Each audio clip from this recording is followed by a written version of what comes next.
오늘 주님께서 주신 말씀은 사사기 9장 7절로 21절까지의 말씀입니다. 사사기 9장 7절로 22절까지의 말씀입니다.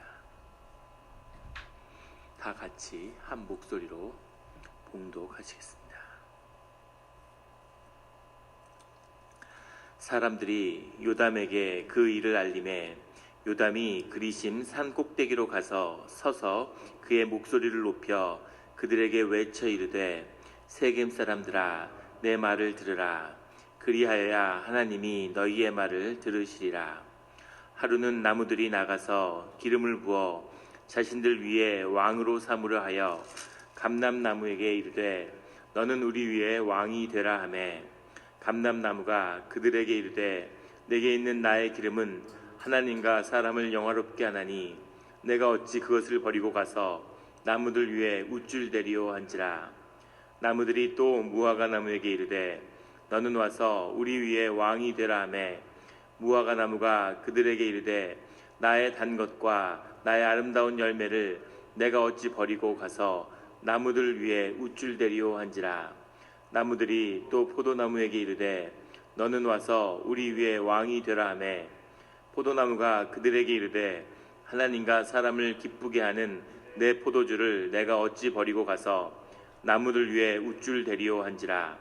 이에 모든 나무가 가시나무에게 이르되 너는 와서 우리 위에 왕이 되라 하매 가시나무가 나무들에게 이르되 만일 너희가 참으로 내게 기름을 부어 너희 위에 왕으로 삼겠거든 와서 내 그늘에 피하라. 그리하지 아니하면 불이 가시나무에서 나와서 레바논의 백향목을 사를 것이니라 하였느니라. 이제 너희가 아비멜렉을 세워 왕으로 삼았으니 너희가 행한 것이 과연 진실하고 의로우냐? 이것이 여룻바알과 그의 집을 선대함이냐? 이것이 그의 손이 행한 대로 그에게 보답함이냐? 우리 아버지가 전에 죽음을 무릅쓰고 너희를 위하여 싸워 미디안의 손에서 너희를 건져냈거늘 너희가 오늘 일어나 우리 아버지의 집을 쳐서 그의 아들 70명을 한 바위 위에서 죽이고 그의 여종의 아들 아비멜렉이 너희 형제가 된다고 그를 세워 세겜 사람들 위에 왕으로 삼았도다.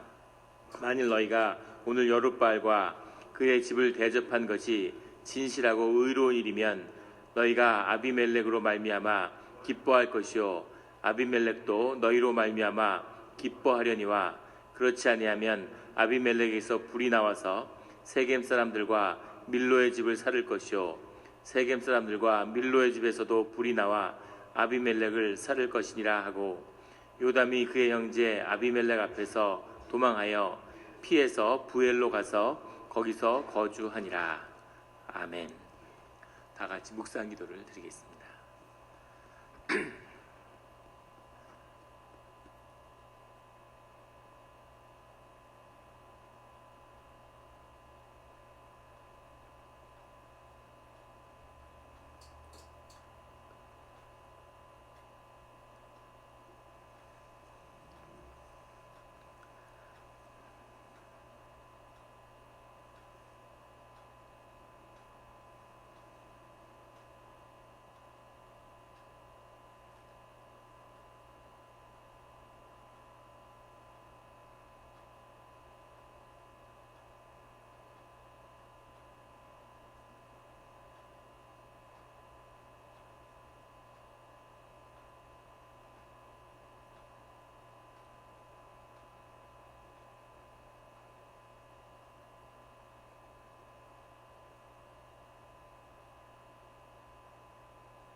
하나님 아버지 감사합니다. 주의 음성을 듣고자 저희가 새벽제단 앞에 모였습니다. 우리 마음의 기도와 우리 마음의 묵상이 주님께 연락되기를 원합니다. 감사드리며 예수 그리스도의 이름으로 기도드렸습니다. 아멘. 오늘 사사기 9장 7절의 말씀은 이렇게 시작하고 있습니다. 사람들이 요담에게 그 일을 알림해 요담이 그리심산 꼭대기에 가서 서서 그의 목소리를 높여 그들에게 외쳐 이르되 세겜 사람들아 내 말을 들으라. 그리하여야 하나님이 너희의 말을 들으시리라. 그리심산이라고 하는 것은 에발산과 그리심 사이에 세겜이 존재하고 있기 때문에 그리심산 해발 800m가 넘는 굉장히 높은 산이라고 합니다. 그 산 위에서 세겜을 향하여 외치고 있는 거죠. 사람들을 모아서 외친 것도 아니고 산 위에서 외쳤는데 그 선포가 하나님의 이름으로 이루어졌기 때문에 그 선포를 통해서 주님의 심판이 세겜과 아비멜렉의 집안에 이르게 되는 거죠. 요담이 그 그리심산 꼭대기에 가서 그 목소리를 높여서 외치는데 오늘 하나님의 이름으로 한 비유를 선포하고 있어요. 나무 가지들의 비유를 선포하고 있습니다. 요담이 아마 길마다 다니면서 므낫세의 지파와 또 에브라임의 지파의 사람들을 만나서 억울한 사연과 자기의 그 아비멜렉이 행한 악한 일들, 그런 일들을 이야기하고 다녔다면 요담의 이야기가 먹히지도 않고 요담은 아마 비참하게 길에서 죽었을 겁니다. 그런데 요담이 산에 올라가서 하나님의 이름으로 비유를 선포하기 때문에 그 힘이 하나님 안에서 그 말의 힘이 역사하기 시작하는 거죠. 이것이 하나님의 뜻입니다. 말은 계속 변하고 말은 이런저런 얘기를 담게 되죠. 말이라는 것은 생각으로 나오는 거기 때문에 그렇습니다. 그런데 비유라고 하는 것은 그 안에 하나님의 뜻이 담기는 거죠. 예수님도 늘 비유로 말씀하셨습니다. 주님이 비유로 말씀하지 않고 아마 그냥 풀어서 강의하듯이 그렇게 하셨다 그러면 아마 오늘날 기독교의 그 모습을 띤 성경을 수백 개가 생겨나고 아마 수많은 이단이 난립했을 거예요. 그런데 하나님이 비유의 뜻으로 그 말씀을 뜻을 숨기셨기 때문에 그 말씀을 접하는 사람들이 그 말씀의 뜻을 만나서 깨달아 알게 되는 거죠. 이것이 말씀의 힘입니다. 내 말을 들으라. 그리하여야 하나님이 너희의 말을 들으시리라. 이 말은 하나님의 뜻 가운데 내가 하나님의 뜻을 존중하고 그것을 받아들이겠다라는 뜻이죠. 그것은 하나님께 심판을 맡긴다는 뜻입니다. 이것이 하나님의 사람이 보여주는 모습이죠. 억울하고 정말 비참한 일을 하지만 그 일이 의미가 무엇인지, 그 일의 뜻이 무엇인지 그것에 대한 판단을 모두 주님께 맡기고 심판도 주님께 맡기겠다는 겁니다. 요담은 죄가 없을까요? 요담의 형제들은 어떨까요? 그 70형제들이 그렇게 올바르고 정의로웠다면 그러면 왜 이런 험한 일을 당하는 것을 주님이 용납하셨겠습니까? 요담의 형제들도 악하기 마찬가지고 바알을 숭배한 것도 마찬가지고 그 안에 죄가 성장하고 형제들끼리 서로 아웅다웅 싸운 것도 다 이 아비멜렉과 다를 것이 없죠. 똑같이 악한 인간들인데 그 가운데서 아비멜렉이 행한 이 큰 악의 문제가 무엇인지를 주님께 맡긴다는 거죠. 그래서 주님이 심판하고 저주를 하던 심판을 하던 용서를 하던 주님의 뜻대로 하십시오. 주님의 뜻을 내가 받아들이겠습니다 하는 거죠. 이것이 주 안에 있는 사람들이 복수를 하는 방법이고 용서를 하는 방법입니다. 우리가 용서를 한다는 것은 내 권리를 포기한다는 의미죠. 내게 억울한 사연이 있고 내게 가슴 아픈 일이 있지만 그것이 주님의 일이기 때문에 주님의 일로 넘겨드리고 나는 그 모든 권리를 내 삶에 내가 권리라고 생각했던 것을 포기하겠습니다 하는 뜻이 들어있는 겁니다. 그러면 주님의 역사가 일어나는 거죠. 내가 미워하고 내가 복수해야지. 요담이 사람을 모아서 아비멜렉처럼 은으로 사람을 사서 내가 아비멜렉도 머리를 갖다가 돌에다 내 형제를 죽인 것처럼 깨서 죽이겠다. 이렇게 하면 하나님의 역사는 전혀 일어날 수 없는 겁니다. 우리 한국의 역사 가운데 가슴 아픈 것도 우리 위안부 문제 이런 걸 보면 그것을 주님께 맡겨야 되는 거죠. 우리가 용서하고 그것을 주님께 내어드리면 주님이 멋지게 복수든 저주든 심판이든 해주실 거예요. 그런데 그것을 내가 붙잡고 있으니까 나만 그 일을 당한 것도 억울한데 그 분노의 가장 큰 피해자가 내 자신이 되는 거죠. 이것이 인간의 어리석음입니다. 하나님이 그것을 내게 넘기라고 얘기하는데 내가 내 권리고 내 인생이라고 내가 붙들고 있는 거죠. 그러면 그 분노에 그 불에 타 죽는 것은 내 자신이라는 거죠. 분노의 칼이라는 것, 복수의 칼이라는 것은 굽어 있어서 그것을 뽑는 순간 제일 먼저 찔리는 게 자기 자신이라고 하죠. 늘 모든 것의 판단을 주님께 내어드리는, 모든 억울한 일의 사연을 포기하고 내 권리를 포기하고 주님의 권리를 높여드리는 그런 우리 모두가 되기를 예수 그리스도의 이름으로 축원합니다.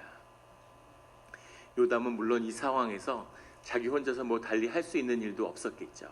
하지만 그 모든 것 가운데 주님을 기억하는 자가 있었다는 겁니다. 그래서 주님의 이름으로 선포하는 말씀 가운데 주님의 역사가 다시 시작되는 거죠. 첫 번째는 감람나무의 비유를 얘기합니다. 감람나무는 우리가 잘 알고 있듯이 올리브 나무죠. 그 올리브의 열매라고 하는 것은 성막에 있는 등잔을 붉히는 그 기름이고, 또 제사장과 이 왕에게 기름을 부을 때 쓰는 것이 감람나무의 기름입니다. 그래서 9절에 가면 하나님과 사람을 영화롭게 하나니, 감람나무는 하나님과 사람을 영화롭게 하는데 그가 나무들 위에 어찌 우쭐대리요. 우쭐댄다는 말은 누아라는 말인데 휘둘른다 이런 말입니다.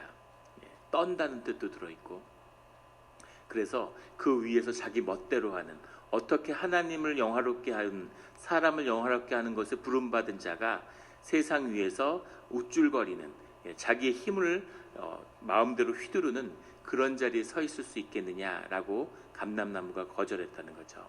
10절과 11절에 나오는 무화과 나무는 아름다운 열매를 내가 어찌 버리고 가서 나무들 위에 우쭐대리요.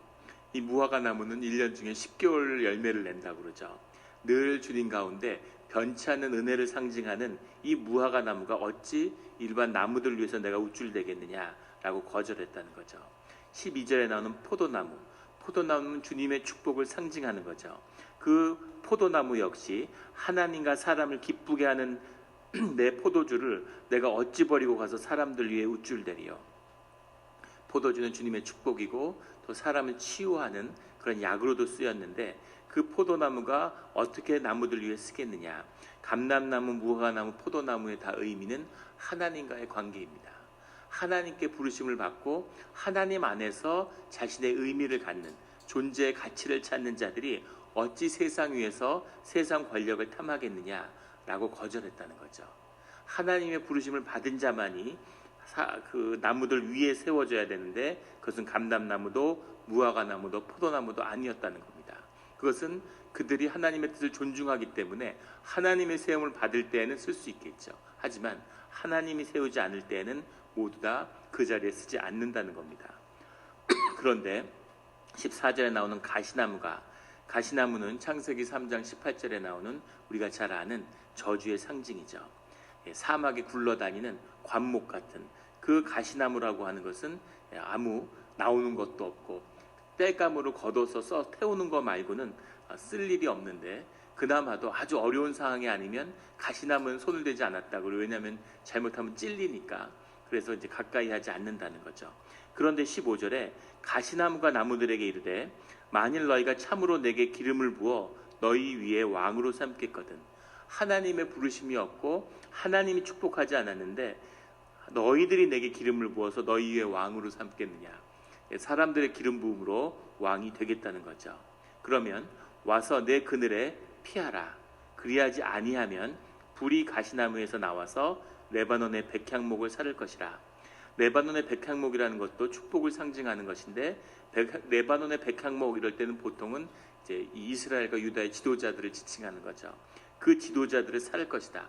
너희의 지도자들이 내게 의지하지 않으면 그러면 가시나무가 너희들을 그냥 두지 않겠다라는 공포와 위협을 쓰는 거죠.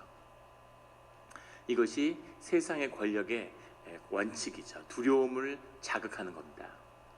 그 아무 별 볼 일 없었던 독일 사람도 아니고 오스트리아인이고, 그리고 부상병자고 무엇 하나 변변한 게 없었던 히틀러와 그의 추종자들이 가장 민주주의가 꽃피웠다는 바이마르 공화국을 통째로 그냥 장악해버렸죠.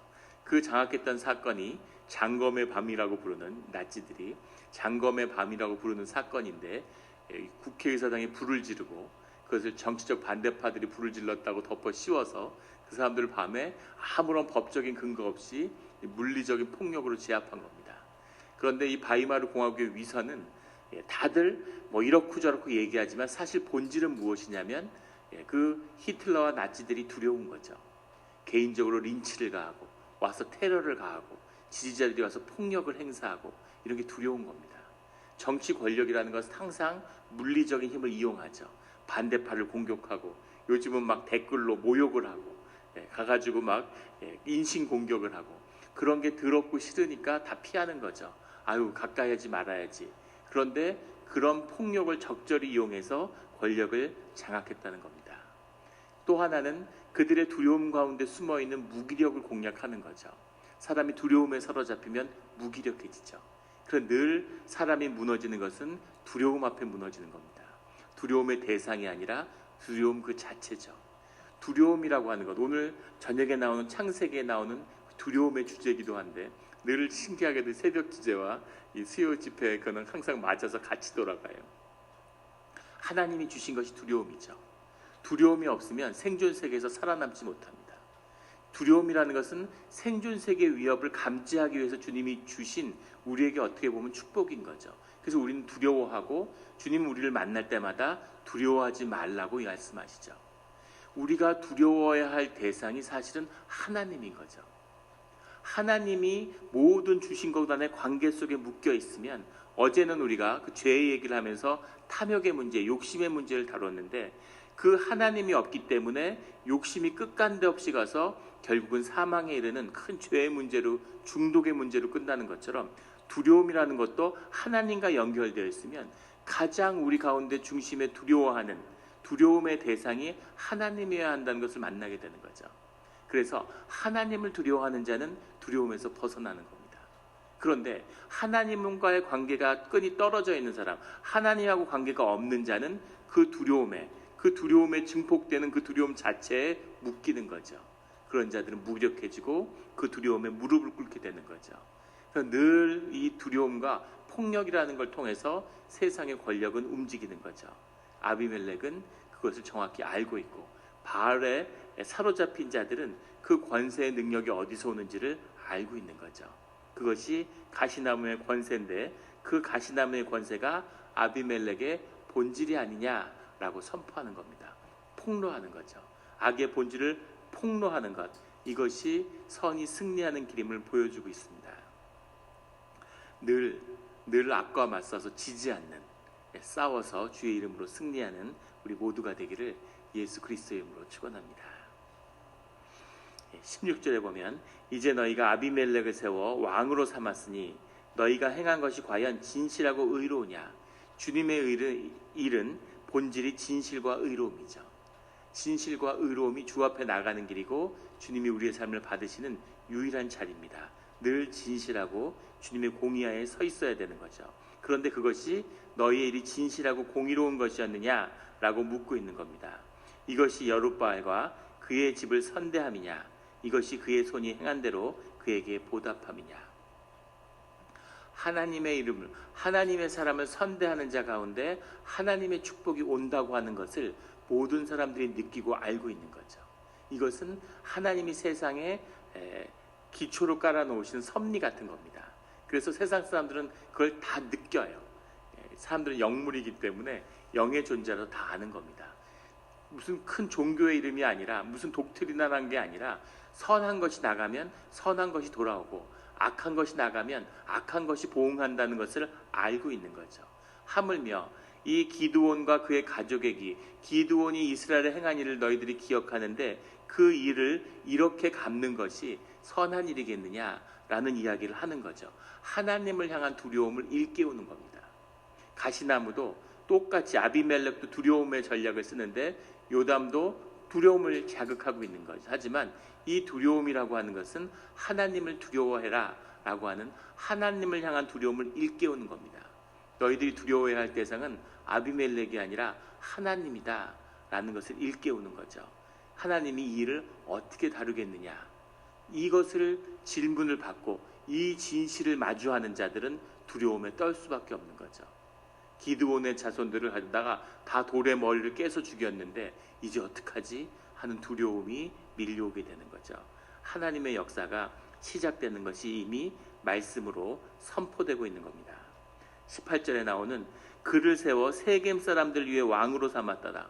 아비멜렉이 이스라엘의 왕이 아니라 너희 세겜 사람들의 왕이 아니냐, 너희 에브라임의 왕이 아니냐. 만약에 아비멜렉이 므낫세 지파였다면 이런 일이 가능했겠느냐라고 묻는 거죠. 반대로 돼서 기드온이 에브라임 지파고 아비멜렉이 므낫세에서 낳은 자식이었으면 므낫세 지파 가운데 이런 일은 절대 일어나지 않죠. 에브라임 사람들의 마음에, 지파의 마음에 분노가 있는 거죠. 우리가 제일 큰 지파고 우리가 제일 세력이 있는데 왜 우리가 므낫세 지파의 지배를 받고 지도를 받아야 되느냐, 이런 기분 나쁜 게 있는 거죠.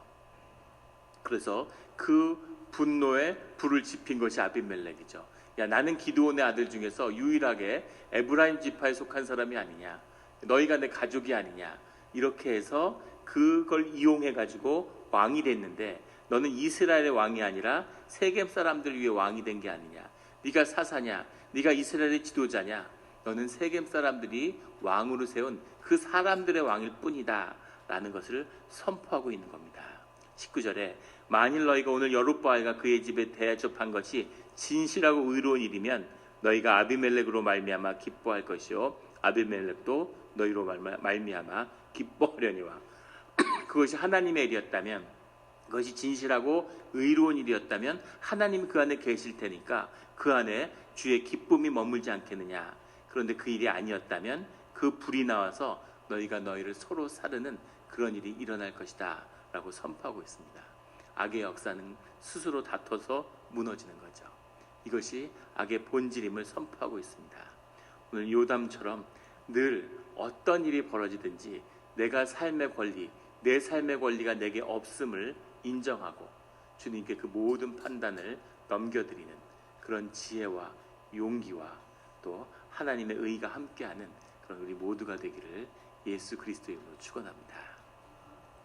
기도드리겠습니다.